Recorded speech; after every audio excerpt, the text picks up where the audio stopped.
თაწმინდის რესტორნის წინ, ძველ ჟიკურში, ერთი ადამიანი ყოველთვე იდგა და ელოდა ზარსულ იმავე ქალს, რომელსაც თბილისის ყველა ბიჭი ეძებდა, მაგრამ მხოლოდ მას ჰქონდა საიდუმლო ნომერი და საიდუმლო კოდი, რომელიც არასოდეს არავისთვის გამხელა.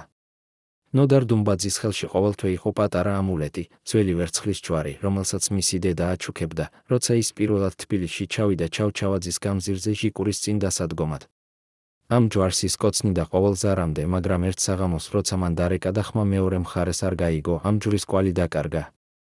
სადღაც დიდი ხნის შემდეგ, როცა ხალხმა იპოვა მისი ძველი მეგობარი, ერთი მხატვარი, რომელიც მასთან ერთად ხვდებოდა სასულიერო წრეებში, ამ მხატვარმა თქვა, რომ ნოდარი ხშირად დადიოდა ერთ ქალთან, ასტროლოგთან, რომელმაც უთხრა რაღაც საშიშარი წინასწარმეტყველება და შემდეგ ნოდარს ისე შეეცვალა გამომეტყველება, თითქოს რაღაც საუკუნეების წინ დაკარგული სიტყვები მოისმინა.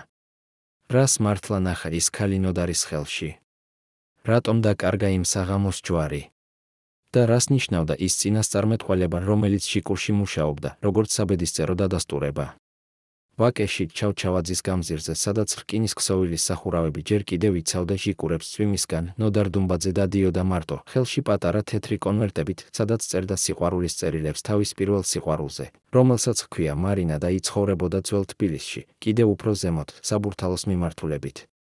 ეს იყო ქალი, რომელიც არ გამოდიოდა გარეთ მშობლების ნებართვის გარეშე და ნოდარმა იცოდა, რომ მას შეეძლო მხოლოდ ერთი გზა ჰქონოდა მის გულთან შესახტევად, ყოველ საღამოს, 9 საათზე, როცა მარინას მშობლები მიდიოდნენ სამსახურებიდან და მარინა რჩებოდა მარტო სახლში, ის რეკავდა ჟიკურიდან და უყვებოდა ისტორიებს ვარსკვლავებზე, პოეზიაზე და იმ მომავალზე, სადაც ისინი ერთად იქნებოდნენ.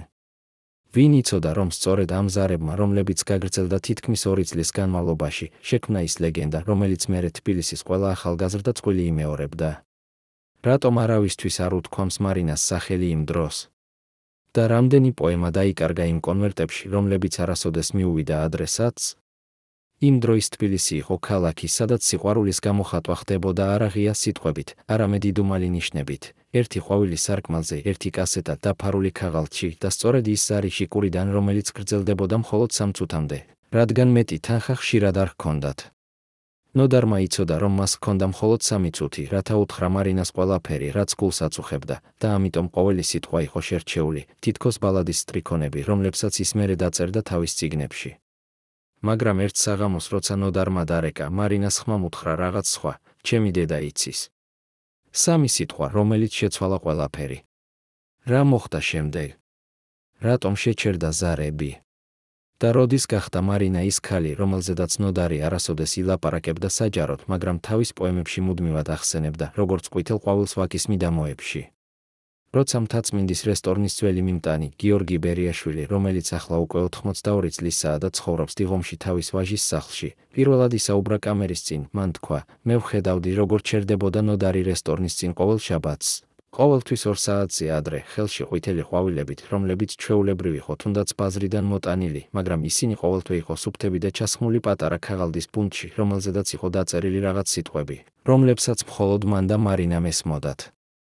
გიორგი ყოველთვე ამზადებდა მაგიდას ნომერ 17-ს, ის იყო მაგიდა ფანჯრის წინ, საიდანაც ჩანდა მთელი თბილისი, მთელი ძველი კვანძები მთაწმინდის ქვემოთ და სწორედ იქ ელოდა ნოდარი, როცა მარინა ბოლოს მოვიდოდა, ყოველთვე ცოტა დაგვიანებით, რადგან მას უხდებოდა სახლიდან წასვლა ისე, რომ მშობლები არ შენიშნავდნენ. გიორგი იხსენებს, რომ ნოდარი არასოდეს უკვეთავდა ძვირად ღირებულ საკერტს, მაგრამ ყოველთვე სთხოვდა 1 ბოთლ წყალს და 2 ჩიქა ჩაის და მერე, როცა მარინა მოდიოდა, ის ამოიღებდა ხელჩანთიდან პატარა კასეტას და თხოვდა, რომ იმ კასეტას ჩართავდნენ რესტორნის მუსიკალურ სისტემაში, იმ დროს, როცა ცოტა ხალხი იყო და ამ კასეტაზე ყოველთვე იყო ეს ბალადა, რომელსაც ეძახდნენ ჩემი თბილისი, თუმცა ვინ მართლა დაწერა, დღემდე სადავოა 90-იანებში.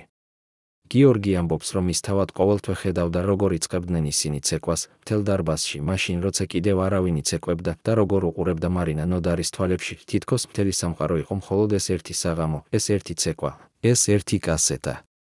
მაგრამ რატომ შეწყდა ეს ცეკვები? რატომ აღარ მოდიოდა მარინა რესტორანში იმ დროის შემდეგ, როცა ნოდარმა უჩუქა ის ბოლო კასეტა, რომელზედაც დაწერილი იყო, ბოლო ცეკვა, პირველი სიყვარულის საბოლოო აღსრულება. და რას მართლა ნიშნავდა ეს სიტყვები? გიორგი ბერიაშვილმა დაინახა რაღაც, რასაც არავის უთქვამს 30 წლის განმავლობაში, იმ ბოლო საღამოს, როცა მარინა მოვიდა რესტორანში, მასთან მოჰყვა ერთი უცნობი ქალი, უფროსი ასაკის, რომელიც იჯდა მაგიდასთან ნომერ 15-თან, სწორედ იმ მაგიდასთან, საიდანაც ჩანდა ნოდარი და მარინა და ეს ქალი მთელი საღამო აკვირდებოდა მათ, როგორც ფრთხილი მფარველი და მერე როცა ნოდარმა და მარინამ დაასრულეს ცეკვა, ეს ქალი მივიდა მათ მაგიდასთან და რაღაც უთხრა მარინას ყურში და მარინამ წამიერად დატოვა ნოდარი მაგიდასთან. წავიდა ფოიეში და როცა ის დაბრუნდა, მისი თვალები იყო წითელი, თითქოს ტირილისგან და ნოდარმა ჰკითხა რა მოხდა, მაგრამ მარინამ უთხრა, არაფერი, უბრალოდ რომ მოვიდა წასვლის. გიორგი ამბობს, რომ იმ უცნობ ქალს არასოდეს აღარ ნახა მერე, მაგრამ იმ საღამოს შემდეგ ნოდარი აღარ დაბრუნებულა მთაწმინდის რესტორანში 2 წლის განმავლობაში. ვინ იყო ეს ქალი? რატომ მოვიდა ის მარინასთან ერთად? და რა უთხრა მას, რაც შეცვალა ყველაფერი იმ ბოლო საღამოს? როცა გიორგი ბერიავილს ჰკითხეს, დარჩა თუ არა რაიმე სამახსოვრო ამ ისტორიიდან, მან ამოიღო ძველი ფოტო, რომელიც იყო გადაღებული იმ დროის რესტორანში, სადაც ჩანდა ნოდარი და მარინა, როგორც ისინი ცეკვავდნენ მაგიდასთან და ამ ფოტოს ქვეშ იყო დაწერილი: პირველი სიყვარული, რომელმაც ასწავლა მთელს თბილისს, როგორც ეკვა თბილისური ბალადები. მაგრამ როცა გიორგიმ აჩვენა ეს ფოტო თავის შვილებს, მათ უთხრეს, რომ ამ ქალის, მარინას, სახელი არსად არ არის აღნიშნული იმ დროის არანაირ არქივებში, თითქოს ის არასოდეს არსებობდა და ეს არის ის საიდუმლოება, რომელიც ნოდარმა მთელი ცხოვრება შეინახა, როგორც უსასრულო პოემების თემა, მაგრამ არასოდეს გამხელა მისი ნამდვილი ვინაობა. რატომ? რას მალავდა ნოდარი? და სად არის ახლა მარინა, თუ ის ჯერ კიდევ ცოცხალია? დისკოტეკა ათში, თბილისის ცენტრში იყო ადგილი, სადაც ახალგაზრდობა იკრიბებოდა ყოველ პარასკევს და შაბათს, და სწორედ იქ 90-იან წლებში ნოდარ დუმბაძემ გაიცნო ერთი ახალგაზრდა მუსიკოსი, რომელსაც ერქვა გიორგი გაგოშიძე და რომელიც მუშაობდა დისკოტეკაში როგორც DJ, და სწორედ მან ასწავლა ნოდარს ის ცეკვას, რომელიც მერე გახდა ლეგენდა თბილისში, ერთგვარი ცეკვა, რომელიც აერთიანებდა ლათინურ რიტმებს და ქართულ მელოდიებს, და ეს ცეკვა გახდა სიმბოლო იმ დროის სიყვარულისა და ახალგაზრდული თავისუფლებისა.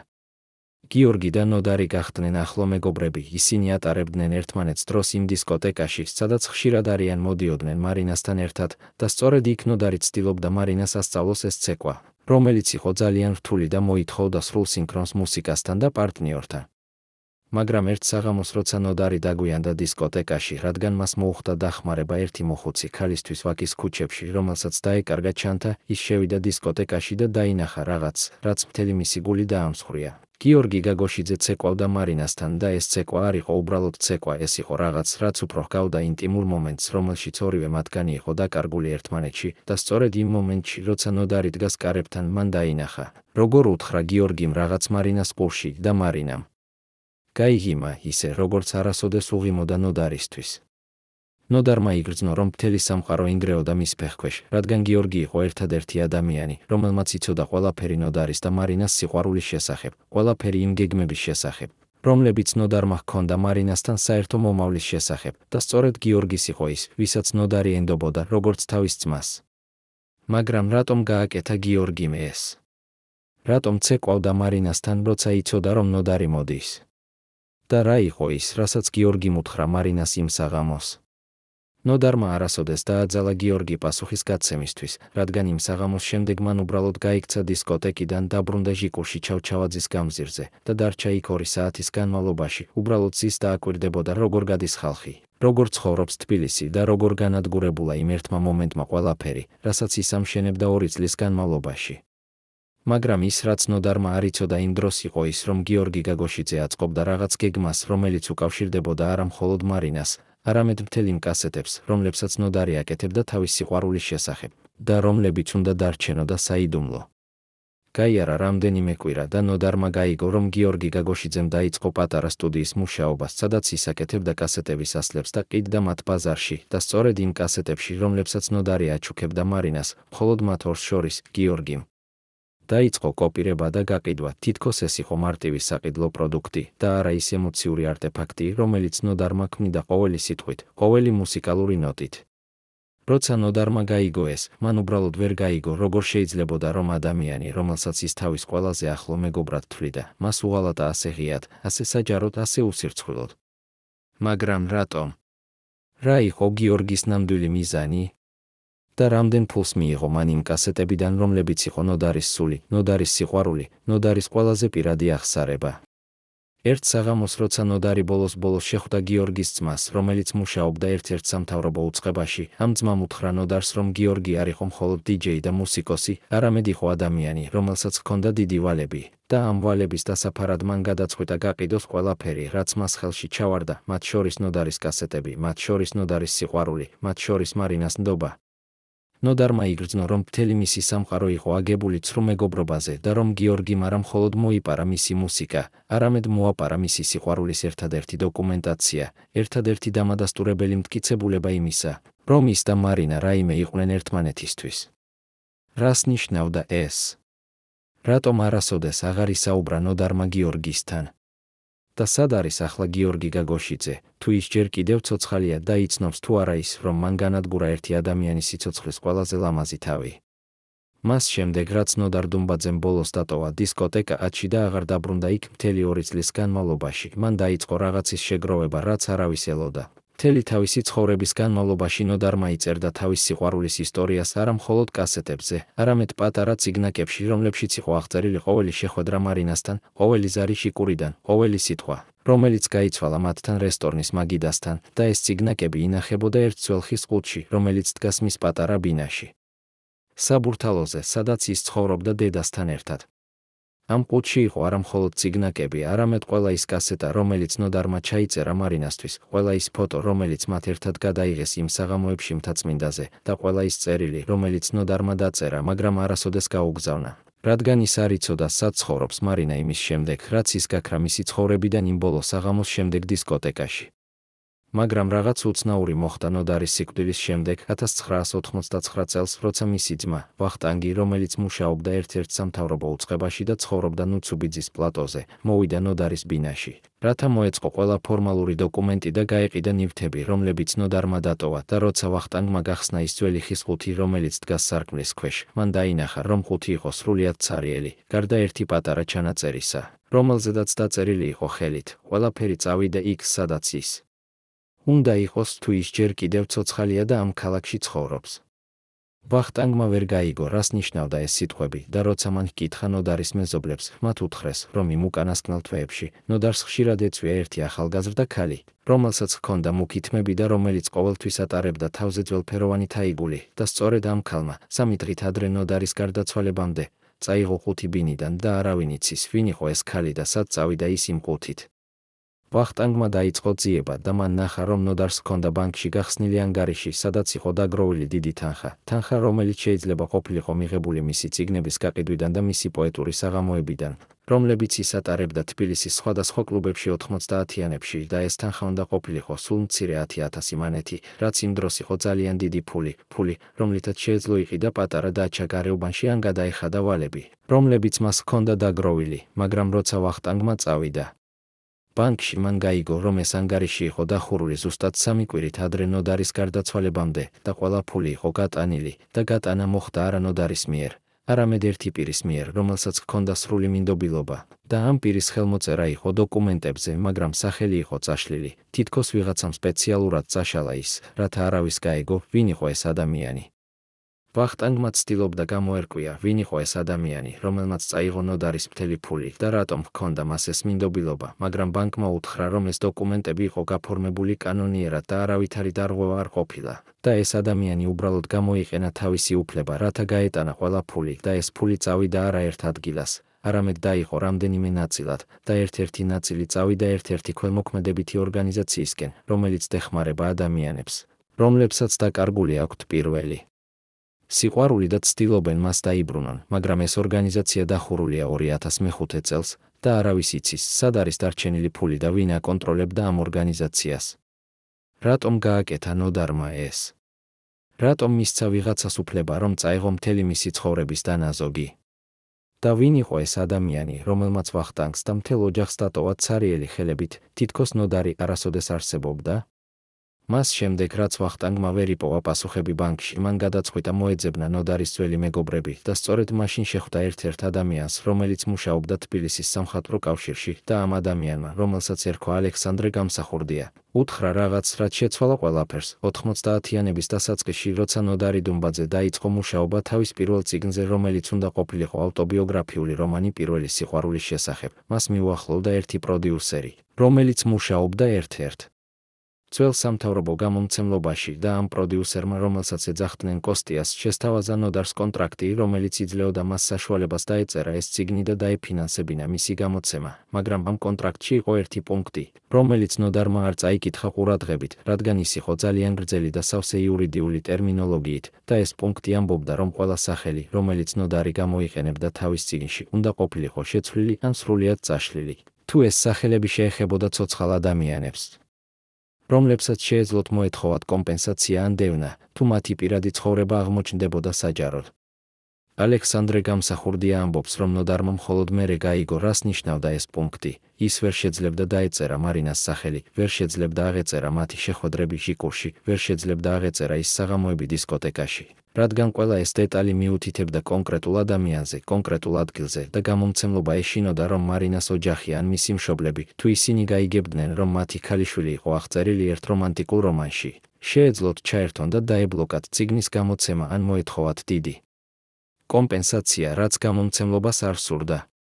ნოდარმა ცდილობდა მოელაპარაკა კოსტიას, ცდილობდა ეთხოვა, რომ ამ პუნქტის შეცვლა მოეხდინა, მაგრამ კოსტიამ უთხრა, თუ შენ გინდა, რომ ეს წიგნი გამოვიდეს, შენ უნდა მიხვე წესებს, ან წაშალე ყველაფერი, რაც კავშირშია ამ ქალთან, ან შეცვალე ყველაფერი ისე, რომ არავინ იცნობს მას.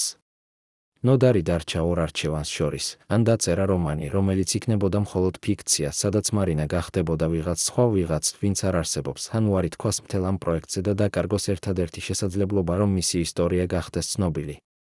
ის აირჩია პირველი და დაწერა რომანი, სადაც მარინა გახდა მანანა, სადაც ჟიკური გახდა უბრალოდ ტელეფონი ქუჩაში, სადაც რესტორანი მთაწმინდაზე გახდა პატარა კაფე ვაკეში და დისკოტეკა ათში გახდა უბრალოდ ერთ-ერთი ცეკვის დარბაზი თბილისის ცენტრში. და ყველა ეს ცვლილება გააკეთა იმიტომ, რომ კოსტიამ უთხრა, რომ წინააღმდეგ შემთხვევაში წიგნი არასოდეს გამოვა და ნოდარს დარჩება მხოლოდ ის კასეტები და ის წიგნაკები, რომლებიც დევსხის ყუთში მის ბინაში და რომლებსაც არავინ ვერასოდეს წაიკითხავს. მაგრამ რატომ დათანხმდა ნოდარი ამ კონტრაქტზე? რატომ გააკეთა მან ეს თვითუგულებელყოფა, ეს თვითხოცვა თავისი პირველი სიყვარულის მეხსიერებისა? ალექსანდრე გამსახურდია ამბობს, რომ ნოდარი იმედოვნებდა, რომ თუ წიგნი გამოვიდოდა, მაშინ მარინას, სადაც არ უნდა ყოფილიყო ის, წაიკითხავდა მას და იცნობდა თავის თავს იმ მანანას სახით და შეეძლო დაუბრუნებოდა ნოდართან და ეთქვა, მე ვიცი, რომ ეს მე ვარ და მე მახსოვს ყველაფერი. მაგრამ ეს არასოდეს მოხდა. წიგნი გამოვიდა 1995 წელს და მარინა არასოდეს გამოჩნდა, არასოდეს დაუკავშირდა ნოდარს, არასოდეს უთხრა, რომ იცნობდა თავის თავს იმ გვერდებზე. რატომ? სად იყო მარინა იმ დროს? და როგორ შეეძლო მას არ წაიკითხა წიგნი, რომელიც მთელმა თბილისმა წაიკითხა და რომელზედაც ყველა საუბრობდა, როგორც ნოდარ დუმბაძის უდიდეს სიყვარულის ისტორიაზე. იმის შემდეგ, რაც ნოდარის წიგნი გამოვიდა და არავითარი რეაქცია არ მოჰყვა მარინას მხრიდან, ნოდარმა დაიწყო რაღაც, რაც მისი ახლობლები ვერ მიხვდნენ. ის იქირავებდა პატარა ბინას თბილისის გარეუბანში,ავლაბარში, ერთ-ერთ ძველ სახლში, რომელიც დგას ნარიხალას ციხის ქვემოთ და ეს ბინა იყო მხოლოდ ერთი ოთახი და პატარა სამზარეულო, მაგრამ იქ ნოდარი ატარებდა თავის ყველაზე მეტ დროს, ხშირად რჩებოდა იქ ღამით და არავინ იცოდა, რას აკეთებდა ის იქ, რადგან როცა მისი ძმა ან მისი მეგობრები ცდილობდნენ მისვლას ამ ბინაში, ნოდარი არასოდეს არ აშვებდა მათ შიგნით, ამბობდა, რომ ეს არის მისი პირადი სივრცე, სადაც ის მუშაობს თავის ახალ წიგნზე, მაგრამ სინამდვილეში ეს არ იყო მარტივი სამუშაო სივრცე. როცა ნოდარმა გარდაიცვალა და ვახტანგმა გაიგო ამ ბინის არსებობის შესახებ, მან გადაწყვიტა წავიდა იქ და ენახა, რას მალავდა ნოდარი იქ ყველა იმ წლების განმავლობაში, და როცა ის შევიდა ბინაში, რომელიც უკვე იყო თითქმის მიტოვებული, მან დაინახა რაღაც, რაც მთლიანად შეცვალა მის წარმოდგენას ნოდარზე. კედლებზე იყო ჩამოკიდებული ასობით ფოტო, ყველა ფოტო იყო ერთი და იმავე ქალის, და ეს ქალი იყო მარინა, და ყველა ეს ფოტო იყო გადაღებული იდუმალად, ქუჩებში, პარკებში, ბაზრებში. თითქოს ვიღაცა მიჰყვებოდა მარინას და იღებდა ფოტოებს მის შესახებ, ყოველჯერზე როცა ის გამოდიოდა სახლიდან, ყოველჯერზე როცა ის ხვდებოდა ვინმეს, ყოველჯერზე როცა ის უბრალოდ სიარულობდა თბილისის ქუჩებში, ყველა ეს ფოტო იყო აქ, ამ ბინაში, ამ კედლებზე და ვახტანგმა გაიგო, რომ ნოდარი არასოდეს დაივიწყა მარინა, არასოდეს შეწყვიტა მისი ძებნა, არასოდეს შეწყვიტა მისი სიყვარული. მაგრამ ვინ იღებდა ამ ფოტოებს? ვინ მიჰყვებოდა მარინას იმ წლების განმავლობაში?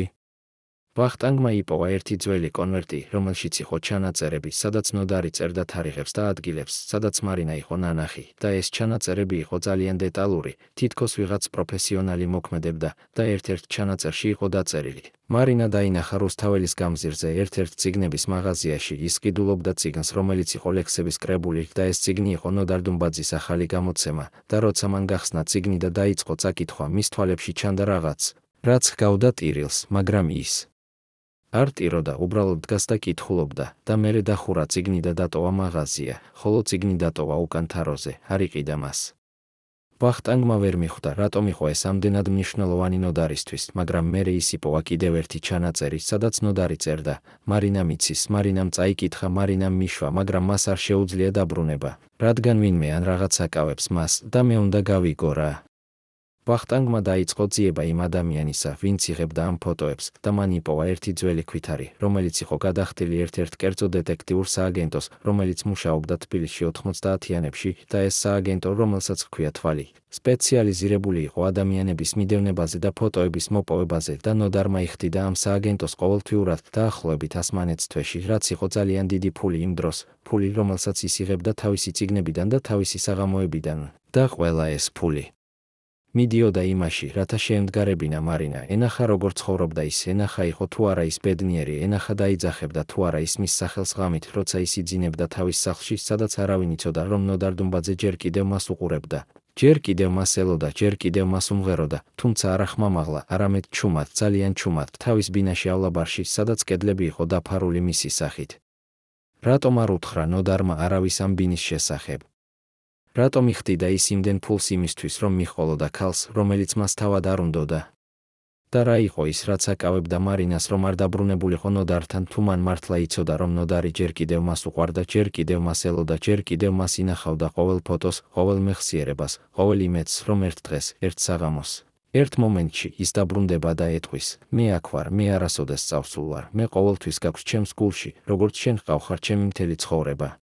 პირველად 30 წლის განმავლობაში ქალი, რომელიც მთელი თბილისი აკიცხავდა, როგორც ის, ვინც დატოვა ნოდარ დუმბაძე, დასთანხმდა დაჯდეს კამერის წინ და მოგუყვეს თავისი ვერსია იმ ისტორიისა, რომელიც ყველა ფიქრობდა, რომ იცოდა, მაგრამ სინამდვილეში არავინ მართლა არ იცოდა. მარინა ხაჩიძე, რომელიც ახლა ცხოვრობს პატარა სახლში თელავში, თავის ქალიშვილთან ერთად დაჯდა ჩვენთან და პირველი სიტყვები, რომლებიც მან თქვა იყო, მე არასოდეს არ დავტოვე ნოდარი, ნოდარი დატოვა მე, მაგრამ არა იმიტომ, რომ მას ეს სურდა, არამედ იმიტომ, რომ მას არ ჰქონდა არჩევანი და მე არც მე მქონდა არჩევანი და ყველაფერი, რაც მოხდა იმიტომ, რომ ერთი ადამიანი, რომელსაც ჩვენ ორივენი ვენდობოდით, გაგვიღალატა და ამ ღალატმა განადგურა ყველაფერი, რაც ჩვენ გვქონდა. მარინამ თქვა, რომ ის ქალი, რომელიც შევიდა რესტორანში მთაწმინდაზე იმ უკანასკნელ საღამოს, როცა ნოდარმა დაინახა, როგორც ეკვალდა მარინა გიორგი გაგოშიძესთან დისკოტეკაში, არ იყო უბრალოდ უცნობი ქალი, ის იყო მარინას დედა. და იმ საღამოს მარინას დედამ უთხრა რაღაც, რაც შეცვალა ყველაფერს. მას უთხრა, რომ ნოდარ დუმბაძე არ არის ის ადამიანი, ვინც მას ჰგონია, რომ ნოდარი უკვე დაქორწინებულია და ჰყავს ბავშვი, და რომ ის უბრალოდ იყენებს მარინას, როგორც გართობას, როგორც თამაშს, რომელსაც ის თამაშობს იმიტომ, რომ მას მოსწონს იდუმალებები და რომანტიკული ისტორიები, მაგრამ არასოდეს არ დაქორწინდება მასზე და არასოდეს არ წაიყვანს მას თავის ნამდვილ ცხოვრებაში. მარინამ თქვა, რომ მან არ დაუჯერა თავის დედას იმ საღამოს, რადგან ის იცოდა, რომ ნოდარი მას უყვარდა, იცოდა, რომ ყველა ის წერილი, ყველა ის სარი ჟიკურიდან, ყველა ის კასეტა, რომელიც ნოდარმა მას აჩუქა, ყველა ეს იყო რეალური, არა თამაში, არა ფიქცია, არამედ რეალური სიყვარული, რომელიც მან მთელ თავის გულში გრძნობდა, მაგრამ მისმა დედამ უთხრა, თუ შენ არ დამიჯერებ ახლა, შენ დაინახავ თვითონ 2 კვირის შემდეგ, როცა ნოდარი წარადგენს თავის ოჯახს ერთ-ერთ საჯარო ღონისძიებაზე და მაშინ შენ გაიგებ, რომ მე გეუბნები სიმართლეს. მარინა დაბრუნდა სახლში იმ საღამოს და დარჩა ლოდინში, ელოდა იმას, რომ ნოდარი დაურეკავდა როგორც ყოველთვის, ელოდა იმას, რომ ნოდარი ეტყოდა რაღაც, რაც დაამშვიდებდა მას, მაგრამ ნოდარმა არ დარეკა იმ საღამოს და არც მეორე საღამოს და არც მესამე საღამოს და მარინა მიფიქრა, რომ შესაძლოა მისი დედა მართალი იყო, შესაძლოა ნოდარი მართლა ატყუებდა მას, შესაძლოა ყველაფერი, რაც მათ შორის იყო მხოლოდ ილუზია, მხოლოდ სიზმარი, რომელიც მალე დასრულდებოდა. მაგრამ რატომ არ დარეკა ნოდარმა იმ საღამოებში? რატომ დატოვა მარინა ამ ლოდინში? მარინამ თქვა, რომ მან გაიგო ბევრი წლის შემდეგ, რომ ნოდარი არ დარეკა, იმიტომ რომ ის იყო მოგზაურობაში, წავიდა კახეთში, სადაც ის ატარებდა დროს თავის მეგობრებთან ერთად და მან არ იცოდა, რომ მარინას დედა იყო რესტორანში, არ იცოდა, რომ მარინა ელოდა მის ზარს, არ იცოდა, რომ მთელი მისი სამყარო იყო ინგრეოდა იმ საღამოს და როცა ის დაბრუნდა თბილისში 2 კვირის შემდეგ, ის დარეკა მარინას, მაგრამ მარინამ არ უპასუხა, რადგან მან უკვე ნახა ერთ-ერთ გაზეთში ფოტო, სადაც ნოდარი იდგა ერთ ქალთან ერთად და ეს ქალი იყო მის ხელზე და ქვემოთ იყო დაწერილი: ნოდარ დუმბაძე თავის ახალ მეგობართან ერთად ერთ-ერთ ლიტერატურულ საღამოზე და მარინა მიფიქრა, რომ ეს იყო დასტური იმისა, რაც მისმა დედამ უთხრა, ეს იყო დასტური იმისა, რომ ნოდარი მას ატყუებდა და მას ჰყავს ვინმე სხვა, ვინც უფრო მნიშვნელოვანი იყო ვიდრე მარინა. რატომ არ ჰკითხა მარინამ ნოდარს თავად? რატომ დაუჯერა ფოტოს, რომელიც შეიძლებოდა ყოფილიყო უბრალოდ შემთხვევითი მომენტი? და ვინ იყო ის ქალი იმ ფოტოზე, რომელმაც განადგურა მარინას ნდობა? 3 საათით ადრე, სანამ ნოდარ დუმბაძე უნდა წარედგინა თავისი ახალი წიგნი თბილისის ერთ-ერთ წიგნების მაღაზიაში 1996 წლის გაზაფხულზე, მის სახლში, სადაც ის ცხოვრობდა თავის დედასთან ერთად საბურთალოზე, შევიდა ერთი უცნობი ადამიანი, რომელიც თქვა, რომ მას აქვს ძალიან მნიშვნელოვანი საუბარი ნოდართან და ეს უცნობი, რომელიც ატარებდა მუქ ბოქლომიან პალტოს და შავ ბრილიანტის ძვირფას საათს, არ წარმოადგინა თავისი სახელი, არამედ უბრალოდ თქვა: მე ვარ ადამიანი, რომელმაც იცის ყველაფერი შენს შესახებ, ყველაფერი მარინას შესახებ და ყველაფერი იმის შესახებ, რაც შენ აკეთებ ამ უკანასკნელ წლებში და მე მოვედი, რათა გითხრა, რომ შენ უნდა შეწყვიტო ყველაფერი, რაც შენ აკეთებ, თუ შენ გინდა, რომ მარინა იყოს უსაფრთხოდ, თუ შენ გინდა, რომ მის ოჯახს არაფერი ემართებოდეს, თუ შენ გინდა, რომ შენი საკუთარი ცხოვრება გაგრძელდეს ისე, როგორც შენ მას გეგმავ. ნოდარი დარჩა შოკში, როცა ეს ადამიანი მას ეუბნებოდა ამას, რადგან ნოდარმა არასოდეს არ იფიქრა, რომ ვინმე იცოდა იმის შესახებ, რასაც ის აკეთებდა ავლაბარის ბინაში, არასოდეს არ იფიქრა, რომ ვინმე იცოდა იმ დეტექტივების შესახებ, რომლებსაც ის იხდიდა, რათა მიჰყოლოდა მარინას, არასოდეს არ იფიქრა, რომ ვინმე აკვირდებოდა მას თავად და ეს უცნობი ადამიანი თქვა: შენ ფიქრობ, რომ შენ ხარ ერთადერთი ადამიანი, რომელსაც აინტერესებს მარინა, მაგრამ შენ ცდები, არის ადამიანები, რომლებსაც ძალიან აინტერესებთ, რომ მარინა არ დაბრუნდეს შენთან, არის ადამიანები, რომლებსაც აქვთ ძალიან დიდი ინტერესები იმაში, რომ შენი ისტორია მარინასთან დარჩეს მხოლოდ ისტორია, მხოლოდ მეხსიერება, მხოლოდ რაღაც, რაც იყო, მაგრამ აღარ არის და არასოდეს აღარ იქნება. ნოდარმა ჰკითხა, ვინ იყვნენ ეს ადამიანები, რატომ უნდოდათ, რომ ის შეეწყვიტა ყველაფერი და რა ემართებოდა მარინას, თუ ის არ შეეწყვიტა, მაგრამ უცნობმა უბრალოდ გაიღიმა და თქვა: შენ არ გინდა იცოდე ეს, შენ უბრალოდ უნდა მერწმუნო, რომ შენ უნდა დატოვო მარინა მარტო, უნდა შეწყვიტო მის მიდევნება, უნდა შეწყვიტო მასზე წერა, უნდა შეწყვიტო მისი ფოტოების შეგროვება და თუ შენ ამას გააკეთებ, მაშინ ყველაფერი იქნება კარგად, შენი წიგნი გამოვა, შენი სახელი გაგრძელდება და მარინა იცხოვრებს თავის ცხოვრებას და არავინ არ შეეხება მას. ნოდარმა იგრძნო, რომ მთელი მისი სხეული კანკალებდა, როცა ეს უცნობი ადამიანი მას ეუბნებოდა ამას, რადგან ის იცოდა, რომ ეს არ იყო უბრალოდ საფრთხის გაფრთხილება, ეს იყო ძალიან კონკრეტული მითითება, ეს იყო ძალიან კონკრეტული შანტაჟი და ნოდარმა ჰკითხა: თუ მე არ გავაკეთებ ამას, რა მოხდება? და უცნობმა მხოლოდ უთხრა: მაშინ შენ დაინახავ, როგორ იკარგება ყველაფერი, რაც შენ გიყვარს, დაინახავ, როგორ განადგურდება ყველაფერი, რისთვისაც შენ იბრძოდი და დაინახავ, როგორ ხდება მარინა ერთი ადამიანი, რომელიც არასოდეს აღარ იცნობს შენს სახელს, არასოდეს აღარ იხსენებს შენს სახეს, არასოდეს აღარ მიბრუნდება შენთან, რადგან მას აღარ ექნება არჩევანი, რადგან მას აღარ ექნება თავისუფლება, რადგან მას აღარ ექნება ცხოვრება, რომელშიც შენ ხარ. ნოდარმა დგას იქ თავის საკუთარ სახლში და გრძნობდა, როგორ იშლებოდა მთელი მისი სამყარო, როგორ ინგრეოდა ყველაფერი, რისთვისაც ის ცხოვრობდა და მან იფიქრა: რა უნდა გავაკეთო? როგორ შემიძლია დავიცვა მარინა? როგორ შემიძლია დავიცვა ჩემი თავი? როგორ შემიძლია გავაგრძელო ცხოვრება, როცა მთელი ჩემი ცხოვრება არის მარინა?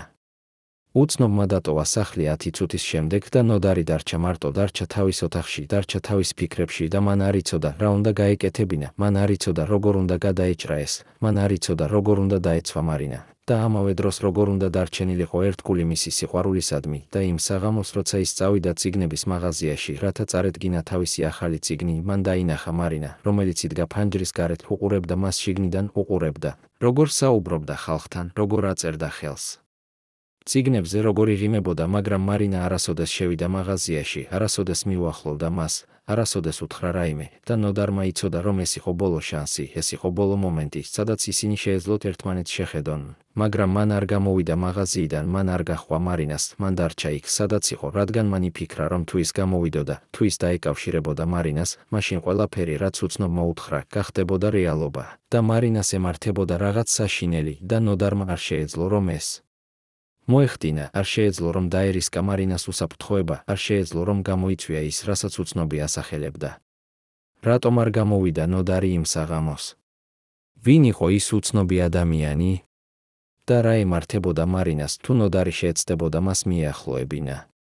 მხოლოდ 5 ადამიანი იცოდა, რომ ნოდარ დუმბაძეს არ შეეძლო ცხოვრება ისე, როგორც ის ცხოვრობდა, თუ არ იქნებოდა ის რაღაც, რაც მან დატოვაავლაბარის ბინაში, თუ არ იქნებოდა ის კასეტები, თუ არ იქნებოდა ის ფოტოები, თუ არ იქნებოდა ის მეხსიერებები. და ეს 5 ადამიანი იყვნენ ის, ვინც აკონტროლებდა ნოდარის ცხოვრებას იმ უკანასკნელ წლებში. მისი დედა, რომელმაც იცოდა ყველაფერი, მაგრამ არასოდეს არაფერი უთქვამს, რადგან ის ეშინოდა იმისა, რაც შეიძლებოდა მოეხდინა მის შვილს, თუ ის ღიად ილაპარაკებდა. მისი ძმა ვახტანგი, რომელმაც ცდილობდა დაეხმარა ნოდარს, მაგრამ არასოდეს ვერ გაიგო, რატომ იყო ნოდარი ამდენად შეპყრობილი ერთი ქალით, რომელიც მისგან წავიდა. გიორგი გაგოშიძე, რომელმაც იცოდა, რომ მან რაღაც დიდი შეეშალა ნოდარსა და მარინას შორის. მაგრამ მან არასოდეს არ გაბედა, რომ სრულად გაემხელა ეს, რადგან მას ეშინოდა, რომ დაკარგავდა თავის ბიზნესს და თავის რეპუტაციას. ალექსანდრე გამსახურდია, რომელმაც იცოდა კონტრაქტის იდუმალი პუნქტები და იცოდა, რომ ნოდარს არ შეეძლო დაეწერა მარინას სახელი თავის წიგნებში, მაგრამ მან არასოდეს უთქვამს, ვინ დააყენა ეს პირობები და რატომ, და ბოლოს ის უცნობი ადამიანი, რომელიც შევიდა ნოდარის სახლში და რომელიც იყო ის, ვინც მართლა აკონტროლებდა ყველაფერს, ვინც იცოდა ყველაფერი, ვინც გადაწყვეტდა ყველაფერს და ვინც იყო ის ძალა, რომელმაც ნოდარი და მარინა ერთმანეთისგან განაშორა და აღარასოდეს მისცა მათ შესაძლებლობა, რომ ერთმანეთს დაბრუნებულიყვნენ. ეს 5 ადამიანი არასოდეს ერთად არ შეხვედრიან, არასოდეს ერთად არ ისაუბრებდნენ, არასოდეს ერთად არ იგეგმებდნენ რაიმეს, მაგრამ მათ ყველას ჰქონდათ თავიანთი როლი იმაში, რომ ნოდარის და მარინას ისტორია დარჩენილიყო მხოლოდ ისტორია, მხოლოდ მეხსიერება, მხოლოდ რაღაც, რაც იყო, მაგრამ აღარ არის და ამ 5 ადამიანიდან მხოლოდ ერთს, ნოდარის დედას, ჰქონდა რეალური ინტერესი იმაში, რომ ნოდარი ყოფილიყო ბედნიერი, მაგრამ მასაც არ შეეძლო, რომ გამხელა ის, რასაც ის იცოდა, რადგან მას ეშინოდა იმისა, რაც შეიძლებოდა მოხდენოდა ნოდარს, თუ ის სიმართლეს ეტყოდა. ნოდარის დედა, ქეთევან დუმბაძე, რომელმაც მთელი ცხოვრება იცხოვრა თავის შვილის გვერდით და რომელმაც დაინახა, როგორ განადგურებდა ნოდარს ის სიყვარული, რომელსაც ის არასოდეს ვერ გამოხატავდა, არასოდეს ვერ გამოიყენებდა, არასოდეს ვერ დაამთავრებდა. ის იცოდა, რომ იყო ერთი ადამიანი, რომელიც მართლა აკონტროლებდა ყველაფერს და ეს ადამიანი არ იყო უბრალოდ ვინმე, ვინც უბრალოდ არ უნდოდა, რომ ნოდარი და მარინა ერთად ყოფილიყვნენ, ეს იყო ადამიანი, რომელსაც ჰქონდა ძალიან კონკრეტული მიზეზები, ძალიან კონკრეტული ინტერესები და ძალიან კონკრეტული გეგმები, რომლებიც უკავშირდებოდა არა მხოლოდ ნოდარს და მარინას, არამედ მთელ იმ სამყაროს, სადაც ისინი ცხოვრობდნენ, მთელ იმ თბილისს, სადაც სიყვარული იყო არა მხოლოდ პირადი განცდა, არამედ რაღაც, რაც შეეძლო გამოყენებულიყო, რაღაც, რაც შეეძლო კონტროლდებოდა, რაღაც, რაც შეეძლო განადგურებულიყო, თუ ეს საჭირო იყო. ქეთევან დუმბაძემ თქვა ერთ-ერთ მის ახლობელ მეგობარს 2 წლით ადრე მისი გარდაცვალებამდე 2008 წელს, რომ ის ადამიანი, რომელიც შევიდა ნოდარის სახლში იმ დღეს, არ იყო უბრალოდ უცნობი, ის იყო ადამიანი, რომელსაც ჰქონდა კავშირები ძალიან მაღალ ადგილებში, ადამიანი, რომელიც მუშაობდა ერთ-ერთ სამთავრობო უწყებაში, რომელიც კონტროლდებოდა არა მხოლოდ კულტურული საკითხებს, არამედ იმასაც, თუ ვინ რას წერდა, ვინ რას ამბობდა, ვინ ვისთან ხვდებოდა, და ეს ადამიანი, რომელსაც ეძახდნენ კოსტია, იყო ის, ვინც მართლა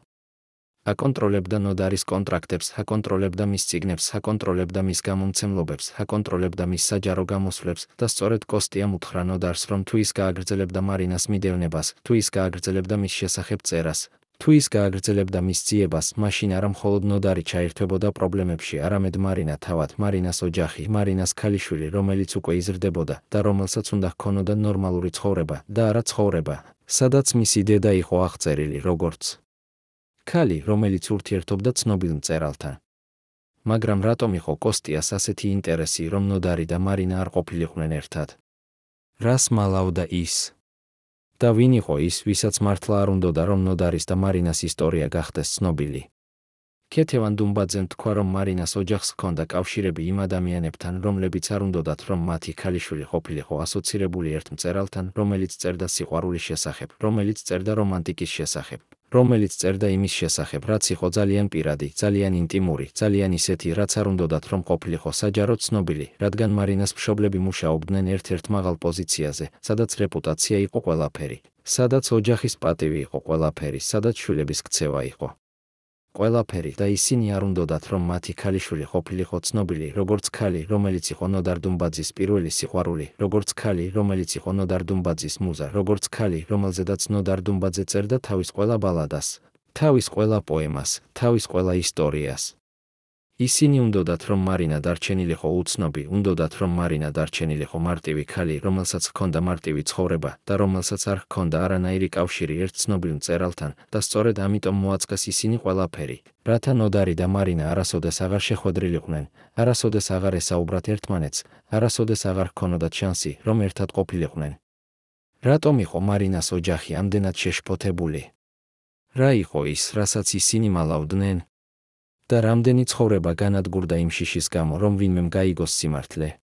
იმ უკანასკნელ თვეებში, როცა ნოდარ დუმბაძე ჯერ კიდევ ცდილობდა დაესწრო თავის ლიტერატურულ საღამოებს თბილისის სხვადასხვა კლუბებში, მისი ახლობლები იწყებდნენ შენიშვნას, რომ რაღაც არ იყო ისე, როგორც ადრე. ნოდარი ხშირად ჩერდებოდა შუაგულ წინადადებაში, კარგავდა აზრის ნაკადს და მისი ხელები კანკალებდა, როცა ის ცდილობდა წიგნზე ხელმოწერას და ეს კანკალი არ იყო უბრალოდ ნერვიულობისგან, ეს იყო რაღაც უფრო ღრმა, რაღაც, რაც მისი სხეულის შიგნით ხდებოდა და რასაც ის არავის უყვებოდა, რადგან ის ეშინოდა, რომ თუ ის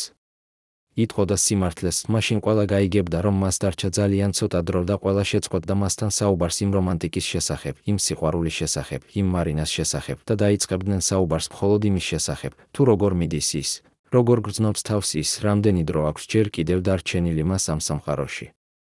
ნოდარის პირადი ექიმი დავით ჭელიძე, რომელიც მუშაობდა საბურთალოს პოლიკლინიკაში და რომელმაც ნოდარი იცნობდა ჯერ კიდევ 17 წლის ასაკიდან, როცა ნოდარი პირველად მივიდა მასთან საკონსულტაციოდ გულის პრობლემების გამო 2009 წელს, უკვე 90 წლის ასაკში, პირველად დაეთანხმა ისაუბროს იმის შესახებ, რასაც ის მალავდა 20 წლის განმავლობაში. ნოდარ დუმბაძეს ჰქონდა დიაგნოზი, რომელიც დაუსვეს 1993 წელს, და ეს დიაგნოზი იყო პროგრესირებადი ნევროლოგიური აშლილობა, რომელიც ნელა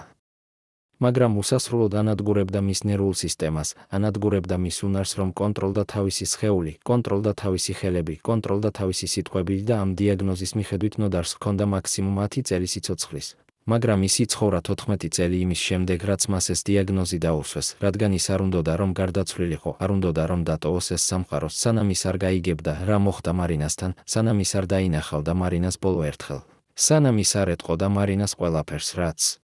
მას არასოდეს ეთქვა. დავით ჭელიძე ამბობს, რომ ნოდარი მუდმივად ითხოვდა მედიკამენტებს, რომლებიც დააყოვნებდა სიმპტომებს, დააყოვნებდა ტკივილს, დააყოვნებდა კანკალს, დააყოვნებდა სისუსტეს, რადგან მას უნდოდა რომ შეეძლო ყოფილიყო ნორმალური, როცა ის გადიოდა ქუჩებში, როცა ის დასწრებოდა თავის ღონისძიებებს, როცა ის ცდილობდა დაეწერა თავისი ბოლო წიგნი, რომელიც უნდა ყოფილიყო სრულიად ავტობიოგრაფიული, სრულიად გულწრფელი, სრულიად ის, რაც მას მართლა უნდოდა რომ ეთქვა, მაგრამ ეს წიგნი არასოდეს დასრულებულა, რადგან ნოდარს აღარ შეეძლო წერა. იმ უკანასკნელ თვეებში აღარ შეეძლო კლავიატურის დაჭერა, აღარ შეეძლო კალმის ჩაჭერა, რადგან მისი ხელები კანკალებდა ისე ძლიერად, რომ ის ვერაფერს აკეთებდა, გარდა იმისა, რომ უბრალოდ იჯდა თავის ოთახში და უყურებდა იმ ფოტოებს, რომლებიც მან ჩამოიტანაავლაბარის ბინიდან თავის სახლში საბურთალოზე, იმ ფოტოებს, სადაც იყო მარინა, იმ ფოტოებს, სადაც იყო მთელი მისი სიცოცხლე, მთელი მისი სიყვარული, მთელი მისი მიზანი. დავით ჭელიძე ამბობს, რომ ნოდარმა ჰკითხა მას რამდენიმე კვირით ადრე თავისი გარდაცვალებამდე, როცა მე წავალ, როცა მე დავტოვებ ამ სამყაროს, როცა მე აღარ ვიქნები აქ, შენ დამპირდები რომ ეთყვი მარინას, რომ მე არასოდეს არ შევწყვიტე მისი სიყვარული, არასოდეს არ დავივიწყე ის, არასოდეს არ გავუშვი ის ჩემი გულიდან და რომ ყველაფერი, რაც მე გავაკეთე, ყველაფერი, რასაც მე ვატარებდი ამ უკანასკნელ წლებში, ყველაფერი, რისთვისაც მე ვიბრძოდი, იყო იმისთვის, რომ მან იცოდეს, რომ ვინმე სადღაც, რაღაც ადგილას ამ სამყაროში მას უყვარდა, მას ელოდა, მას ინახავდა და არასოდეს არ გაშვებდა, თუნდაც მთელი სამყარო ეცადა, რომ ისინი ერთმანეთისგან დაეშორებინა. დავით ჭელიძემ დაჰპირდა ნოდარს, რომ ის გაუგზავნიდა ამ წერილს მარინას, მაგრამ როცა ნოდარი გარდაიცვალა და დავითმა ცდილობა იპოვა მარინას მისამართი, მან გაიგო, რომ მარინა აღარ ცხოვრობდა იმ მისამართზე, რომელიც ნოდარმა მას მისცა. მარინა გადაიხვეწა სხვაგან სადღაც, სადაც არავინ არ იცოდა და დავითმა ვერ იპოვა მარინა, ვერ მიაღწია მარინას, ვერ გადასცა მარინას ის ბოლო სიტყვები, რომლებიც ნოდარმა მას დაავალა. რატომ გადაიხვეწა მარინა? რატომ დამალა მან თავისი ახალი მისამართი? და იცოდა თუ არა მარინამ, რომ ნოდარი იმდენს ატანდა იმისთვის, რომ შეენახა მისი მეხსიერება, მისი სიყვარული, მისი იმედი. იმ დღეს, როცა ნოდარ დუმბაძის სხეული გადაიყვანეს სამორინეში 2009 წლის აგვისტოს 19 რიცხვს, მისი ძმა ვახტანგმა იპოვა რაღაც, რაც მან არასოდეს არ ელოდა რომ ეპოვნა. ნოდარის ძველ პალტოს ჯიბეში, რომელიც ეკიდა კარადაში, იყო ჩასმული ერთი კასეტა და ეს კასეტა არ იყო ჩაწერილი იმ ძველ მანქანებზე, რომლებსაც ნოდარი იყენებდა 90-იან წლებში. ეს იყო ახალი ფორმატის კასეტა, მინიდისკი, რომელიც გამოვიდა 2007 წელს და რომელზედაც იყო დაწერილი ხელით, ძლიერ კანკალებადი ხელით, თითქოს. ადამიანი, რომელიც წერდა ძლივს აკონტროლებდა თავის მოძრაობებს, მარინას, თუ ის ოდესმე მოისურვებს მოსმენას ამის, თუ ის ოდესმე იპოვის ამას, თუ ის ოდესმე იცის, რომ ეს არსებობს. ვახტანგმა წაიღო ეს კასეტა და წავიდა ერთ-ერთ ძველ მუსიკალურ მაღაზიაში, სადაც ჯერ კიდევ ჰქონდათ აპარატები, რომლებიც შეეძლოთ გაეშვათ ამ ფორმატის კასეტები, და როცა მან ჩართო ეს კასეტა, მან გაიგონა ნოდარის ხმა, და ეს ხმა იყო ძალიან სუსტი, ძალიან შეშლილი, ძალიან ისეთი, რომელიც თითქოს მოდიოდა ძალიან შორიდან, თითქოს ადამიანი, რომელიც საუბრობდა, უკვე არ იყო ამ სამყაროში, თითქოს ის უკვე დაემშვიდობა ყველაფერს. ნოდარის ხმა ამბობდა: მარინა, მე არ ვიცი, იპოვი თუ არა შენ ოდესმე ამ კასეტას, მე არ ვიცი, მოისურვებ თუ არა შენ ოდესმე მოსმენას ამის, მე არ ვიცი, გაიგებ თუ არა შენ, რატომ მე არასოდეს არ დაგიკავშირები ვარ შენთან იმ დღიდან, როცა შენ წახვედი რესტორნიდან იმ ბოლო საღამოს, მაგრამ მე უნდა გითხრა, რომ ეს არ იყო იმიტომ, რომ მე აღარ მიყვარდი შენ, ეს არ იყო იმიტომ, რომ მე დაგივიწყე შენ, ეს არ იყო იმიტომ, რომ მე ვიპოვე ვინმე სხვა, ეს იყო იმიტომ, რომ მე მაიძულეს, რომ არ დაგკავშირებოდი შენთან, მე მაიძულეს, რომ დაგტოვე შენ, მე მაიძულეს, რომ არ ვეთქვა შენთვის ყველაფერი, რაც მე უნდა მეთქვა, რადგან მათ უთხრეს, რომ თუ მე გავაგრძელებდი შენთან კავშირს, თუ მე გავაგრძელებდი შენზე წერას, თუ მე გავაგრძელებდი შენი ძიებას, მაშინ შენ და შენი ოჯახი მოხვდებოდით პრობლემებში, რომლებიც მე ვერასოდეს ვერ გამოვსწორდი, პრობლემებში, რომლებიც განადგურებდა შენს მთელ ცხოვრებას, და მე ვერ ვიტანდი ამას, მე ვერ ვიტანდი იმას, რომ შენ ემართა რაიმე ცუდი იმის გამო, რომ მე მიყვარდი შენ, იმის გამო, რომ მე მინდოდა, რომ ყოფილიყავი შენთან ერთად, იმის გამო, რომ მე მინდოდა, რომ მთელი სამყარო იცოდეს, რომ შენ იყავი ჩემი პირველი სიყვარული, ჩემი ერთადერთი სიყვარული, ჩემი საბოლოო სიყვარული. ვახტანგი იჯდა იმ პატარა მაღაზიის კუთხეში და უსმენდა თავის ძმის ხმას, რომელიც განაგრძობდა: მე იცოდი, მარინა, რომ მე ყოველთვის დაგიცავდი შენ, ყოველთვის გიყურებდი შენ, ყოველთვის გაქვს ჩემს გულში, თუნდაც მე ვერასოდეს ვერ გეუბნები ამას შენთვის პირდაპირ, თუნდაც მე ვერასოდეს ვერ დაგიკავშირდები შენთან, თუნდაც მე ვერასოდეს ვერ დაუბრუნდები შენთან, რადგან მე ვიცოდი, რომ თუ მე დაუბრუნდებოდი, თუ მე გავაგრძელებდი ჩვენს ისტორიას, მაშინ ისინი შეასრულებდნენ თავიანთ დაპირებას და შენ ემართებოდა რაღაც საშინელი. და მე ვერ ვიტანდი ამას, მე ვერ ვიტანდი იმას, რომ შენ ტანჯულიყავი იმის გამო, რომ მე არსებობდი, იმის გამო, რომ მე გიყვარდი შენ, იმის გამო, რომ მე მინდოდა, რომ ყოფილიყავი შენთან ერთად მთელი ჩემი ცხოვრება. ვახტანგმა იგრძნო, რომ ცრემლები ეშვებოდა მის სახეზე, რადგან ის არასოდეს არ იცოდა, რომ ნოდარი იმდენს ატანდა, არასოდეს არ იცოდა, რომ ნოდარი იმდენს იტანჯებოდა, არასოდეს არ იცოდა, რომ ნოდარი იყო იძულებული, რომ აერჩია სიყვარული ან მარინას უსაფრთხოება და რომ ის აირჩია მარინას უსაფრთხოება, აირჩია მარინას ბედნიერება, აირჩია მარინას ცხოვრება, თუნდაც ეს ნიშნავდა, რომ მან უნდა დაეტოვებინა თავისი საკუთარი ბედნიერება, თავისი საკუთარი სიყვარული, თავისი საკუთარი სიცოცხლე. ნოდარის ხმა ბოლოს ამბობდა: მარინა, თუ შენ ოდესმე გაიგებ ამას, თუ შენ ოდესმე მოისმენ ამას, მე მინდა, რომ შენ იცოდე, რომ მე არასოდეს არ შევწყვიტე შენი სიყვარული, მე არასოდეს არ დაგივიწყე შენ, მე არასოდეს არ გაგშვი შენ ჩემი გულიდან, და რომ ყოველი დღე, რომელიც მე ვიცხოვრე შენის გარეშე, იყო ტანჯვა, იყო ტკივილი, იყო საშინელება, მაგრამ მე ვიცოდი, რომ ეს იყო ერთადერთი გზა, რათა შენ იყო უსაფრთხოდ, რათა შენ იყო ბედნიერი, რათა შენ იყო ცოცხალი, და მე აირჩია ეს. მე აირჩია შენი ცხოვრება ჩემი ბედნიერების ნაცვლად და მე არასოდეს არ შევინანი ამაზე, რადგან შენ ღირდა ყველაფერი, შენ ღირდა მთელი ჩემი ცხოვრება, შენ ღირდა მთელი ჩემი სიყვარული, შენ ღირდა მთელი ჩემი არსებობა. ვახტანგმა გამორთო კასეტა და ჯდა იქ რამდენიმე წუთის განმავლობაში, ცდილობდა გაეგო, რა უნდა გაეკეთებინა ამ კასეტით, ცდილობდა გაეგო, როგორ უნდა მიეღწია მარინასთვის, როგორ უნდა გადაეცა მას ეს ბოლო წერილი ნოდარისგან, მაგრამ მან არ იცოდა. სად იყო მარინა, არ იცოდა, როგორ უნდა ეპოვა ის, არ იცოდა, შეეძლო თუ არა მას ოდესმე, რომ გაეგო ეს სიმართლე. რა მოხდება ამ კასეტასთან? მიაღწევს თუ არა ის ოდესმე მარინას? და იცის თუ არა მარინამ, რომ სადღაც ერთ პატარა კასეტაზე შენახულია ყველაფერი, რაც ნოდარ დუმბაძეს ჰქონდა სათქმელი, ყველაფერი, რაც ის არასოდეს ვერ უთხრა, ყველაფერი, რაც იყო მისი გული, მისი სული, მისი ბოლო სიტყვა. როდესაც ვახტანგი დუმბაძემ გადაწყვიტა გამოეძიებინა, ვინ იყო ის ადამიანი, რომელიც მართლა აკონტროლებდა ნოდარის ცხოვრებას, ვინ იყო ის კოსტია, რომელიც შევიდა ნოდარის სახლში იმ დღეს და რომელმაც აიძულა ნოდარი, რომ დაეტოვებინა მარინა. მან დაიწყო კითხვები იმ ადამიანების შორის, რომლებიც მუშაობდნენ სამთავრობო უწყებებში 90-იან წლებში და სწორედ იქ მან შეხვდა ერთ ძველ მუშაკს, რომელიც პენსიაზე იყო გასული, მაგრამ რომელსაც კიდევ ჰქონდა მეხსიერება იმ დროის შესახებ. და ამ ადამიანმა, რომელსაც ერქვა ზურაბ შენგელია, უთხრა ვახტანგს რაღაც, რაც შეცვალა ყველაფერს. 1993 წელს, როცა ნოდარ დუმბაძე წერდა თავის პირველ ავტობიოგრაფიულ წიგნს, კულტურის სამინისტროში იყო შექმნილი საიდუმლო კომისია, რომელიც აკონტროლებდა იმას, თუ ვინ რას წერდა, ვინ რას ამბობდა, ვინ ვისთან ხვდებოდა და ეს კომისია, რომელსაც არავითარი ოფიციალური დასახელება არ ჰქონდა, მაგრამ რომელსაც ყველა ეძახდა საფეხური, გადაწყვეტდა, თუ ვინ უნდა ყოფილიყო ცნობილი, ვინ უნდა ყოფილიყო დაბეჭდილი, ვინ უნდა ყოფილიყო დაშვებული ეთერში და ვინ უნდა ყოფილიყო სრულიად წაშლილი, სრულიად მოშორებული, სრულიად დავიწყებული. ზურაბ შენგელია ამბობს, რომ ნოდარ დუმბაძის სახელი მოხვდა ამ კომისიის ყურადღებაში იმის შემდეგ, რაც ერთ-ერთმა მაღალი რანგის ოფიციალურმა, რომლის ქალიშვილი სწავლობდა თბილისის უნივერსიტეტში და რომელიც არ უნდოდა, რომ მისი ქალიშვილის პირადი ცხოვრება ყოფილიყო საჯაროდ ცნობილი, მიმართა ამ კომისიას თხოვნით, რომ ნოდარს დაებრკოლებინათ იმ წიგნის დაწერა და გამოცემა, რომელიც შეეხებოდა მის ქალიშვილს, და ეს ოფიციალური, რომლის სახელი ზურაბმა არ გაამხილა, მაგრამ რომელიც იყო ძალიან ცნობილი პიროვნება იმ დროს, თქვა, რომ თუ ნოდარ დუმბაძე გააგრძელებდა წერას მისი ქალიშვილის შესახებ, მაშინ ნოდარ დუმბაძე მოხვდებოდა შავ სიაში, ანუ იმ სიაში, სადაც იყვნენ ადამიანები, რომლებსაც არ უნდოდათ, რომ ყოფილიყვნენ ცნობილები, არ უნდოდათ, რომ ყოფილიყვნენ გამოქვეყნებულები, არ უნდოდათ, რომ ყოფილიყვნენ ნებადართულები ეთერში, რადგან ისინი წარმოადგენდნენ საფრთხეს საზოგადოებრივი მორალისთვის, და ეს იყო ის ტერმინი, რომელსაც იყენებდნენ იმისთვის, რომ გაეთიშათ ნებისმიერი ადამიანი, რომელიც არ შეეფერებოდა მათ სურათში, რომელიც არ შეეფერებოდა მათ გეგმებში, რომელიც არ შეეფერებოდა მათ კონტროლში. ზურაბ შენგელია ამბობს, რომ ის თავად ხელმოწერით დაადასტურა ის დოკუმენტი, რომელშიც იყო დაწერილი, რომ ნოდარ დუმბაძეს აქვს ორი არჩევანი, ან შეცვალოს ყველა სახელი თავის წიგნში, შეცვალოს ყველა ადგილი, შეცვალოს ყველა დეტალი, რათა არავინ იცნობდეს რეალურ პირებს, რომლებზედაც ის წერს, ან უარი თქვას მთელ ამ პროექტზე და ვერასოდეს გამოაქვეყნოს არაფერი, რაც შეეხება მის პირად ცხოვრებას, მის სიყვარულს, მის რომანტიკას და ნოდარმა, როცა მან მიიღო ეს დოკუმენტი, როცა მან წაიკითხა ეს, როცა მან გაიგო, რას ნიშნავდა ეს.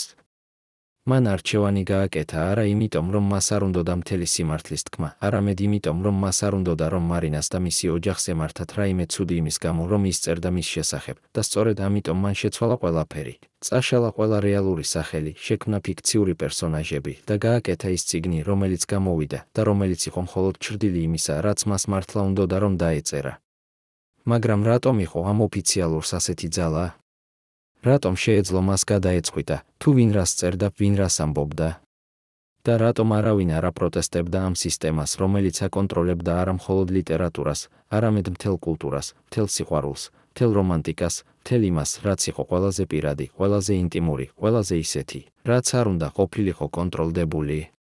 ზურაბ შენგელია ამბობს, რომ იმ დროს არავინ არ აპროტესტებდა, რადგან ყველას ეშინოდა, რომ თუ ის იტყოდა რაიმეს, მაშინ ის თავად მოხვდებოდა შავ სიაში, მაშინ ის თავად დაკარგავდა ყველაფერს, რაც მას ჰქონდა, დაკარგავდა თავის სამუშაოს, თავის სახელს, თავის ოჯახს, თავის მომავალს და სწორედ ამიტომ ყველა თავს ანებებდა, ყველა ხედავდა, მაგრამ არავინ არ საუბრობდა, ყველა იცოდა, მაგრამ არავინ არ ამხელდა და ამ დუმილმა, ამ შიშმა, ამ თვითცენზურამ შექმნა ის სამყარო, სადაც ადამიანები, როგორიც იყო ნოდარ დუმბაძე, ვერ შეეძლოთ, რომ ეცხოვრათ თავიანთი ნამდვილი სიყვარული, ვერ შეეძლოთ, რომ ეთქვათ თავიანთი ნამდვილი გრძნობები, ვერ შეეძლოთ, რომ ყოფილიყვნენ ისინი თავად, რადგან სისტემა არ აშვებდა მათ, სისტემა აკონტროლებდა მათ, სისტემა ანადგურებდა მათ. როდესაც ნოდარ დუმბაძემ დატოვა ეს სამყარო 2009 წლის აგვისტოს 19 რიცხვს, თბილისმა დატირა ერთ-ერთი თავისი ყველაზე დიდი რომანტიკოსი, ერთ-ერთი თავისი ყველაზე სამწუხარო სიყვარულის ისტორიის მქონე ადამიანი, ერთ-ერთი თავისი ყველაზე გულწრფელი მწერალი, რომელმაც ყველაფერი მისცა თავის ხელოვნებას, თავის სიყვარულს, თავის მეხსიერებას, მაგრამ რომელმაც ვერასოდეს მიიღო ის, რაც მას მართლა უნდოდა, მარინასთან ერთად ყოფნა, მარინასთან ერთად ცხოვრება, მარინასთან ერთად დაბერება. მისმა სამკვდრო ცერემონიამ, რომელიც გაიმართა მთაწმინდის პანთეონში, სადაც დაკრძალულია საქართველოს ყველაზე დიდი მწერლები, პოეტები, მუსიკოსები, მოიზიდა ასობით ადამიანი, რომლებმაც მოიტანეს ყვავილები, კასეტები, წიგნები, რომლებზედაც იყო დაწერილი მადლობის სიტყვები, სიყვარულის სიტყვები, შეხსენების სიტყვები, მაგრამ ყველაზე უცნაური იყო ის, რომ იქ იდგა ერთი ქალი, რომელსაც არავინ იცნობდა, რომელიც იდგა შორიდან, რომელიც არ მიუახლოვდა საფლავს. მაგრამ რომელიც უყურებდა ყველაფერს, უყურებდა როგორ დაკრძალეს ნოდარი. როგორ დატირეს ნოდარს, როგორ ამბობდნენ ნოდარზე ლამაზ სიტყვებს და ეს ქალი, როცა ყველა წავიდა, მივიდა საფლავთან დადო ერთი ყვითელი ყვავილი, ის ყვითელი ყვავილი, რომელსაც ნოდარი ყოველთვის აჩუქებდა მარინას და წავიდა ისე, რომ არავინ არ იცის ვინ იყო ის, წავიდა ისე, რომ არავინ არ გაჰყვა მას, წავიდა ისე, რომ დატოვა მხოლოდ ის ყვავილი, ის ერთი ყვითელი ყვავილი, რომელიც იყო ნიშანი, იყო მეხსიერება, იყო ის, რაც აკავშირებდა მათ მთელი ცხოვრება. ვახტანგმა როცა მან ნახა ეს ყვავილი მეორე დღეს, როცა ის დაბრუნდა საფლავთან, გაიგო, რომ ეს უნდა ყოფილიყო მარინა, გაიგო, რომ მარინა მიცოდა ნოდარის გარდაცვალების შესახებ, გაიგო, რომ მარინა მოვიდა მასთან დასამშვიდობებლად და ვახტანგმა გადაწყვიტა, რომ უნდა ეპოვნა მარინა, უნდა გადაეცა მას ის კასეტა, რომელიც ნოდარმა დატოვა, უნდა ეთქვა მას ყველაფერი, რაც ნოდარმა ვერ უთხრა, მაგრამ როცა ვახტანგმა დაიწყო ძიება, როცა ის კითხა ყველას, ვინც შეეძლო იცნობდა მარინას, როცა ის წავიდა იმ მისამართებზე, სადაც მარინა ცხოვრობდა ადრე, მან გაიგო, რომ მარინა წავიდა თბილისიდან, წავიდა სადღაც, სადაც არავინ არ იცნობს მას, წავიდა სადღაც, სადაც მას შეუძლია ცხოვრება თავისი ახალი ცხოვრებით, თავისი ახალი იდენტობით, თავისი ახალი სახელით. რადგან მარინამ არ უნდოდა რომ ყოფილიყო ცნობილი, როგორც ქალი, რომელიც იყო ნოდარ დუმბაძის პირველი სიყვარული, არ უნდოდა რომ ყოფილიყო ცნობილი, როგორც ქალი, რომელიც იყო ნოდარ დუმბაძის მუზა, არ უნდოდა რომ ყოფილიყო ცნობილი, როგორც ქალი, რომელზედაც ნოდარ დუმბაძე წერდა, რადგან მარინამ იცოდა, რომ თუ ის გახდებოდა ცნობილი, მაშინ მისი ცხოვრება აღარასოდეს იქნებოდა მისი, მაშინ ის ყოველთვის იქნებოდა ნოდარ დუმბაძის სიყვარული და არა მარინა, და მარინას უნდოდა რომ ყოფილიყო მხოლოდ მარინა, მხოლოდ ის თავად, მხოლოდ ადამიანი, რომელსაც ჰქონდა თავისი ცხოვრება, თავისი ოჯახი, თავისი მეხსიერებები, თავისი საიდუმლოებები. ვახტანგი დუმბაძე ჯერ კიდევ ინახავს იმ კასეტას, ჯერ კიდევ ინახავს იმ იმედს, რომ ერთ დღეს, ერთ საღამოს, ერთ მომენტში მარინა მოძებნის მას, მოძებნის ამ კასეტას, მოისმენს ნოდარის ბოლო სიტყვებს და გაიგებს, რომ ნოდარი არასოდეს არ დატოვა ის, არასოდეს არ დაივიწყა ის, არასოდეს არ გაშვა ის თავისი გულიდან და რომ ყველაფერი, რაც მოხდა არა იმიტომ, რომ ნოდარი არ უყვარდა მარინა, არამედ იმიტომ, რომ ნოდარი ძალიან უყვარდა მარინა, იმდენად უყვარდა, რომ მან აირჩია მარინას უსაფრთხოება საკუთარი ბედნიერების ნაცვლად, აირჩია მარინას ცხოვრება საკუთარი სიყვარულის ნაცვლად, აირჩია მარინას მომავალი საკუთარი მეხსიერების ნაცვლად. რამდენმა ადამიანმა იცის ეს ისტორია? რამდენმა ადამიანმა გრძნობდა ამდენი სიყვარული, ამდენი მსხვერპლი, ამდენი ტკივილი ერთი ადამიანისთვის? და რამდენმა ადამიანმა შეძლო რომ აერჩია სიყვარული იმ ფორმით, სადაც სიყვარული ნიშნავს არა ერთად ყოფნას, არამედ მეორე ადამიანის დაცვას, მეორე ადამიანის გადარჩენას, მეორე ადამიანის ბედნიერებას, თუნდაც ეს ნიშნავდეს, რომ შენ უნდა გაქრე, შენ უნდა დაივიწყო, შენ უნდა ცხოვრობ ჩრდილში. რაც შეეხება იმ ადამიანს, კოსტიას, რომელმაც შეცვალა ნოდარის და მარინას ბედი, სურაბ შენგელია ამბობს, რომ ეს ადამიანი გარდაიცვალა 2004 წელს, გარდაიცვალა ისე, რომ არავინ არ ისაუბრა მის შესახებ, არავინ არ დატირა მას, არავინ არ იხსენა მას. რადგან ყველამ იცოდა, რომ ის იყო ადამიანი, რომელიც ანადგურებდა სიყვარულს, ანადგურებდა რომანტიკას, ანადგურებდა ყველაფერს, რაც იყო ლამაზი, ყველაფერს, რაც იყო გულწრფელი, ყველაფერს, რაც იყო ნამდვილი და მისი სახელი დარჩა მხოლოდ იმ დოკუმენტებში, რომლებიც ახლა ინახება არქივებში, რომლებსაც არავინ არ კითხულობს, არავინ არ ეხება, არავინ არ ახსოვს. ეს არის მართლმსაჯულება? თუ ეს არის მხოლოდ დავიწყება? და რამდენი ისტორია, რამდენი სიყვარული, რამდენი ბედნიერება განადგურდა იმ ადამიანების მიერ, რომლებმაც ფიქრობდნენ, რომ მათ ჰქონდათ უფლება აკონტროლებინათ სხვა ადამიანების გულები, სხვა ადამიანების სიზმრები, სხვა ადამიანების მომავალი. დღეს, როცა თბილისი ხსენებს ნოდარ დუმბაძეს, ხალხი ხსენებს მას, როგორც რომანტიკოს, როგორც პოეტს, როგორც მწერალს, რომელმაც წერდა სიყვარულის შესახებ, მაგრამ ძალიან ცოტა ადამიანი იცის, რომ მისი ყველაზე დიდი სიყვარულის ისტორია არასოდეს არ დაწერილა, არასოდეს არ გამოქვეყნებულა, არასოდეს არ ნათქვა მიასრულად, რადგან ის იყო იძულებული, რომ მალავდა მას, იძულებული, რომ ცვლიდა მას, იძულებული, რომ დაეტოვებინა ის მხოლოდ მეხსიერებად, მხოლოდ ჩრდილად, მხოლოდ რაღაცად, რაც ყოფილიყო, მაგრამ აღარასოდეს ყოფილიყო. სრულყოფილი კასეტები, რომლებიც ნოდარმა ჩაწერა, ფოტოები, რომლებიც ნოდარმა შეაგროვა, ციგნაკები, რომლებიც ნოდარმა დაწერა, ყველა ეს ახლა ინახება ერთ პატარა სახლში, სადაც ვახტანგი დუმბაძე ცდილობს შეინარჩუნოს თავისი ძმის მეხსიერება, ცდილობს შეინარჩუნოს ის სიმართლე, რომელიც ყველამ უნდა იცოდეს, რომ სიყვარული ზოგჯერ ნიშნავს არა ერთად ყოფნას, არამედ მეორე ადამიანის გადარჩენას, მეორე ადამიანის დაცვას, მეორე ადამიანის ბედნიერებას, თუნდაც ეს ნიშნავდეს შენი საკუთარი გულის დამსხვრევას. მეგობრებო, როგორ ფიქრობთ ნოდარ დუმბაძის შესახებ? იყო თუ არა ის მსხვერპლი იმ სისტემისა, რომელმაც არ მისცა მას უფლება, რომ ეცხოვრა თავისი ნამდვილი სიყვარული, თუ შეიძლება ითქვას, რომ მან თავად აირჩია ეს გზა, როცა მან გადაწყვიტა, რომ დაეცვა მარინა საკუთარი ბედნიერების ნაცვლად. იცით თუ არა თქვენ, თქვენს ქალაქში, თქვენს სოფელში, თქვენს უბანში ასეთი ისტორიები, სადაც ადამიანებმა უარი თქვეს თავიანთ სიყვარულზე იმისთვის, რომ დაეცვათ ის, ვინც მათ უყვარდათ? დაწერეთ თქვენი აზრი კომენტარებში, ჩვენთვის ძალიან მნიშვნელოვანია იმის ცოდნა, ახსოვს თუ არა თქვენს მეხსიერებაში ნოდარ დუმბაძე და რას ფიქრობთ მის შესახებ. დააცკაპუნეთ ლაიქზე, თუ გწამთ, რომ ეს იყო ნამდვილი სიყვარულის ისტორია და გამოიწერეთ ჩვენი არხი, რათა შეიტყოთ მეტი ისტორიები იმ ადამიანების შესახებ, რომლებმაც ყველაფერი მისცეს სიყვარულს, თუნდაც ეს ნიშნავდა, რომ მათ დაეკარგათ ყველაფერი.